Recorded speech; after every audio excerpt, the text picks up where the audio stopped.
Hello everyone, welcome back to our channel. आज के इस वीडियो में हम ये बेबी जंप सूट बनाना सीखेंगे। इसकी कटिंग और स्टिचिंग करना सीखेंगे स्टेप बाय स्टेप। और ये बेबी जंप सूट हम 2 से 3 ईयर बेबी के लिए बनाएंगे। तो चलिए इसकी कटिंग स्टार्ट करते हैं। तो पहले हम इसकी कटिंग टॉप पार्ट की करेंगे। तो यहाँ पे देखिए हमने टॉप पार्ट के लिए फैब्रिक निकाल लिया है, जिसकी लेंथ हमने 11 इंच पे रखा है और यहाँ से इसकी विड्थ हमने 16 इंच पे रखा है। तो यहाँ पे देखिए डबल फोल्ड में इसकी विड्थ हमने 16 इंच पे रखा है। ये फैब्रिक हमारी डबल फोल्ड में है और अब हम इसे 4 फोल्ड में कर लेंगे।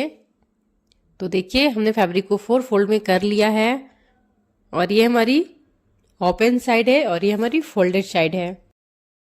तो यहाँ से हम इसकी मार्किंग करेंगे। तो मैं शोल्डर की मार्किंग करूंगी। तो यहाँ पे शोल्डर हमने 5 इंच पे मार्क करनी है और यहाँ पे देखिए यहाँ पे आर्म होल को भी हमने 5 इंच पे मार्क करेंगे। तो यहाँ पे देखिए हमने 5 इंच पे आर्म होल और इसकी शोल्डर को मार्क कर लिया है। लाइन को इस तरह से स्ट्रेट कर लेंगे। तो यहाँ पे देखिए हमने लाइन को स्ट्रेट कर लिया है और यहाँ से हमने अपनी आर्म होल के लिए शेप देंगे। तो ये हमारी फ्रंट आर्म होल के लिए शेप है और यहाँ पे देखिए ½ इंच अंदर से करते हुए हमने अपनी बैक आर्म होल के लिए शेप देंगे। तो इस तरह से देखिए हमने आर्म होल के लिए शेप दे दिया है और यहाँ से 1 से 1.5 इंच हमने मार्जिन ऐड कर लेंगे और इस तरह से लाइन को स्ट्रेट कर देनी है। तो यहाँ पे हमने लाइन को स्ट्रेट कर लिया है। अब नेक की मार्किंग करेंगे। तो नेक में या 2 इंच पे मार्क करूंगी और इसकी डीप हमने नेक डीप हमने 3 इंच पे मार्क करनी है। और यहाँ से देखिए बैक और फ्रंट दोनों नेक हमारी सेम ही रहेगी। तो एक साथ में इसकी हम कटिंग कर लेंगे और यहाँ पे नेक में हम शेप दे देंगे। और देखिए अब हम इसकी कटिंग कर लेंगे। तो यहाँ पे हमने नेक की कटिंग कर ली है। आर्म होल की ये हमारी फ्रंट पार्ट है। यहाँ पे देखिए ये आर्म होल की कटिंग हम बाद में करेंगे फ्रंट आर्म होल के लिए। अब अपनी प्लाजो की कटिंग करेंगे, यानी कि बॉटम पार्ट की कटिंग करेंगे। तो यहाँ से हमने देखिए प्लाजो की लेंथ हमने 20 इंच पे रखा है और ये हमारी डबल फोल्ड में है। अब हम इसे 4 फोल्ड में कर लेंगे। तो यहाँ पे देखिए हमने 4 फोल्ड में कर लिया है और इस तरह से अपने टॉप पार्ट को इस तरह से सीधा में रखेंगे। खुला साइड खुला की ओर रखेंगे, जो हमारी टॉप पार्ट के बंद को बंद साइड की ओर से रख लेंगे। और यहाँ पे हमने जो टॉप पार्ट को बराबर इस तरह से मिलाते हुए रखनी है और यहाँ पे जो हमें जितने तक हमारी टॉप पार्ट है वहाँ पे एक मार्क लगा लेंगे और यहीं से हम अपनी यहाँ पे अपनी आसन की मार्किंग करेंगे, यानी प्लाजो की आसन की मार्किंग हमने यहाँ पे 8 इंच पे मार्क करनी है। तो इस तरह से हमने 8 इंच पे रखा है और लाइन को हमने स्ट्रेट कर लेनी है और इस तरह से क्रोच में शेप दे देंगे। तो यहाँ पे देखिए हमने क्रोच को यहाँ पे 1.5 इंच पे शेप दिया है। तो यानी कि क्रोच को हमने 1.5 इंच पे रखा है और हमने क्रोच में शेप दे देनी है। और यहाँ पे हमने देखिए बॉटम फोल्डिंग के लिए हमने 1.5 इंच पे मार्क करनी है। लाइन को स्ट्रेट कर लेंगे, जो कि हमारी ये बॉटम में फोल्ड होगी। और यहाँ पे देखिए हमारी बॉटम की जो राउंड यानी गोलाई रहेगी वो 8 इंच पे रहेगी। तो 8 इंच पे हमने मार्क कर लेनी है और इस तरह से दोनों ही पॉइंट को हम जोड़ देंगे। तो इस तरह से लेग शेपनर से जोड़ देंगे या फिर आप इंची टेप से भी इस तरह से लाइन को जोड़ सकते हैं। तो यहाँ से देखिए हमने इस तरह से लाइन को जोड़ लिया है और अब हम इसकी कटिंग कर लेंगे।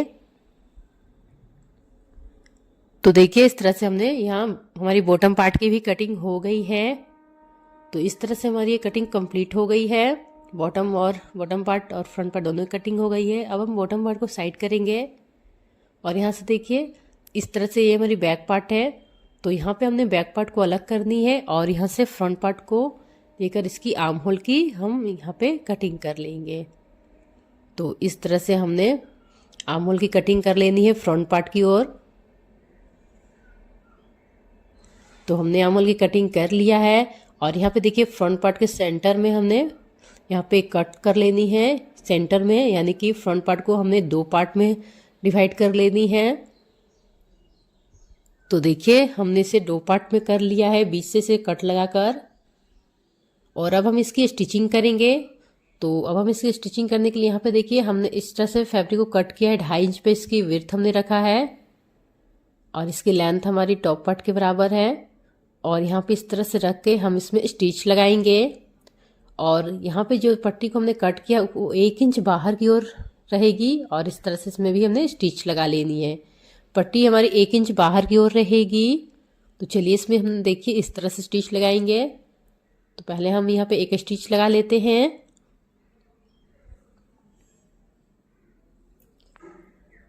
तो यहाँ पे देखिए हमने एक स्टिच लगाकर इसे फोल्ड कर लेनी है। लगभग 1 इंच की पट्टी हमारी बाहर की ओर रहेगी और फिर से इसमें हम एक स्टिच और लगा लेंगे। तो दोनों ही पार्ट में हमें ऐसे ही स्टिच लगा लेनी है पट्टी पर। दोनों पट्टी हमारी 1-1 इंच बाहर की ओर रहेगी। तो देखिए इस तरह से दोनों में हमने इस तरह से स्ट्रिप को लगा लिया है और इस तरह से इसमें हम बटन्स लगा लेंगे। तो यहाँ पे अभी मैं पिन लगा देती हूँ। तो यहाँ मैं अभी पिन से इसे लॉक कर लेती हूँ। और अब हमने बैक पार्ट को लेकर दोनों बैक और फ्रंट दोनों पैनल को लेकर हम इसकी शोल्डर को जॉइंट करेंगे। तो इस तरह से देखिए शोल्डर में हमने डबल स्टिच लगा लेनी है। तो यहाँ पे देखिए हमने शोल्डर को जॉइंट कर लेनी है। अगर आपने अभी तक हमारे चैनल को सब्सक्राइब नहीं किया तो प्लीज़ सब्सक्राइब कर ले, बेल आइकन को भी प्रेस कर दे। तो हमने यहाँ पे शोल्डर को जॉइंट कर लिया है और इसे ओपन करेंगे और अब हम इसकी नेक बनाएंगे। तो नेक में देखिए यहाँ पे नेक और आर्म होल को हमने इस तरह से पट्टी के साथ बना लेनी है। तो यहाँ पे हमने 1.25 इंच की पट्टी लगभग लेनी है और इस तरह से नेक की पूरी गोलाई में हम इस पट्टी को स्टिच करेंगे। तो इस तरह से देखिए हमने स्ट्रिप यहाँ पे हमने नेक में इस तरह से स्ट्रिप को पूरे गोलाई में स्टिच कर लेनी है।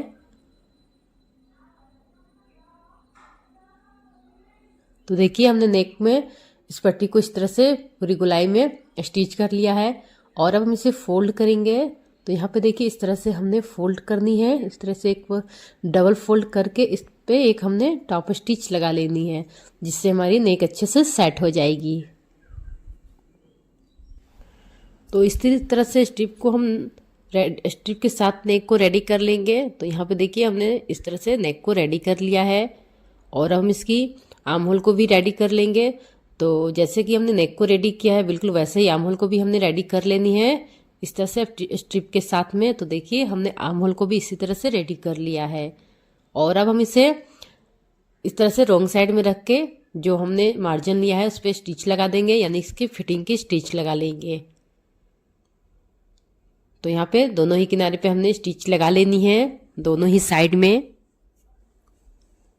तो हमने स्टिच लगा लिया है। अब इसे राइट साइड की ओर टर्न करेंगे। तो यहाँ पे देखिए हमारी इस तरह से टॉप पार्ट रेडी हो गई है।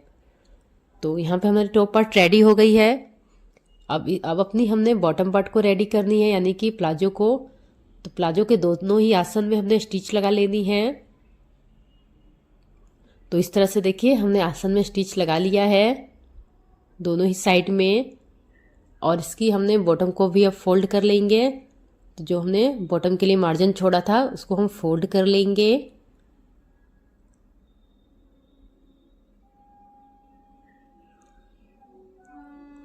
तो यहाँ से देखिए हमने अपने बॉटम को भी फोल्ड कर लेनी है। तो देखिए दोनों ही बॉटम को हमने फोल्ड कर लिया है। अब इस तरह से हमने प्लाजो को रॉन्ग साइड में रखेंगे। तो यहाँ पे देखिए रॉन्ग साइड में रख के हमने इसकी सेंटर में स्टिच लगा लेनी है, यानी कि देखिए इस तरह से क्रोच में इस तरह से हमने स्टिच लगा लेंगे। तो यहाँ पे देखिए हमने इस तरह से स्टिच लगा लिया है और यहाँ पे देखिए हमारी इस तरह से प्लाजो रेडी हो जाएगी, यानी कि हमने इसकी बॉटम को भी रेडी कर लिया है। तो यहाँ पे देखिए इस तरह से हमने राइट साइड की ओर टर्न कर लेते हैं। तो यहाँ पे देखिए हमने इस तरह से स्टिच कर लिया और यहाँ पे दोनों टॉप और यहाँ बॉटम दोनों पार्ट को हमने जॉइंट करेंगे। तो इस तरह से हमने इसे रॉन्ग साइड में रखेंगे पहले और टॉप पार्ट को भी रॉन्ग साइड में रखेंगे और इस तरह से इसके सेंटर को मिलाते हुए यहाँ से हमने पूरी गोलाई में इसे स्टिच करके इसे जॉइंट कर लेनी है। तो यहाँ पे देखिए पूरी गोलाई में हमने स्टिच कर लेंगे। दोनों टॉप और बॉटम को दोनों को हमने रॉन्ग साइड में रख के इसको हमने जॉइंट कर लेनी है। तो यहाँ पे देखिए हमने स्टिच लगा लिया है। अब देखिए यहाँ पे हमने इसे राइट साइड की ओर टर्न करनी है। तो यहाँ पे देखिए हमने राइट साइड की ओर टर्न कर लिया है। अब इसमें हमने बेल्ट लगानी है, यानी कि हम जो डोरी डालेंगे उसके लिए हमें ऐसे बेल्ट लगानी है। तो इस तरह से हमने लगभग 2.5 इंच का ये फैब्रिक लिया है, इसकी विड्थ, और दोनों साइड से इस तरह से फोल्ड करेंगे। देखिए इस तरह से दोनों साइड से फोल्ड करके और इस यहाँ पे रखते हुए यहाँ पे दोनों साइड में इस तरह से हम स्टिच लगा लेंगे, जिसमें कि हम इसमें डोरी लगाएंगे। तो यहाँ पे देखिए पहले हम पिंच को निकाल देते हैं, जिससे हमारी बेल्ट लगाने में आसानी होगी। और इस तरह से इसे हमने दोनों साइड से और किनारे से फोल्ड कर लेंगे और इस तरह से स्टिच लगाएंगे पूरी गोलाई में। तो पहले हमने एक साइड में स्टिच लगा लेनी है, इस तरह से फैब्रिक को फोल्ड करते हुए।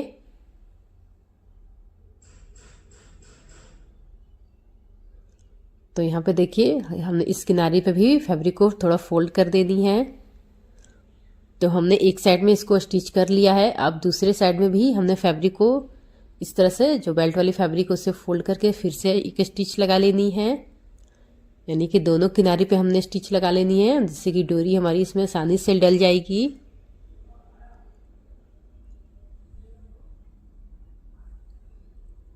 तो यहाँ पे देखिए हमने दोनों किनारे में ऐसे ही स्टिच लगा लेनी है। तो देखिए इस तरह से हमने स्टिच लगा लिया है और देखिए इस तरह से हमारी ये बेल्ट रेडी हो गई है। अब इसमें हमने डोरी लगानी है। तो देखिए डोरी हमने इसी फैब्रिक से बनाया है, आप अपनी पसंद से भी डोरी ले सकते हैं, यानी कि इसे ब्लैक वाइट जो भी आपको पसंद है, यानी जैसी भी डोरी डालनी है आप अपनी पसंद के भी ले सकते हैं। तो मैंने इसी फैब्रिक से बनाया है इस डोरी को। देखिए अब डोरी को हमने इसमें डाल लेनी है। तो ये डोरी बहुत ही आसानी से इसमें डल जाएगी। तो हमने इस तरह से ये डोरी को डाल लेनी है और यहाँ पे देखिए इस तरह से हमारा ये डोरी डल गई है और इस तरह से हमारा ये जंपसूट रेडी हो गया है। तो इस तरह से आप इस अपने हिसाब से इसे फिटिंग कर सकते हैं डोरी के। यहाँ पे देखिए डोरी की हेल्प से आप इसे फिटिंग कम ज़्यादा कर सकते हैं इसकी फिटिंग को। और जो इसमें हमने बटन्स लगानी है तो इसमें अब हम अपने बटन्स को भी लगा लेंगे और डोरी में भी लटकन लगा लेंगे इसी फैब्रिक से। तो यहाँ पे देखिए हमारी इस तरह से जंपसूट बनकर रेडी हो गई है। बहुत ही फिनिशिंग के साथ हमारी ये जंपसूट बनकर रेडी हो गई है।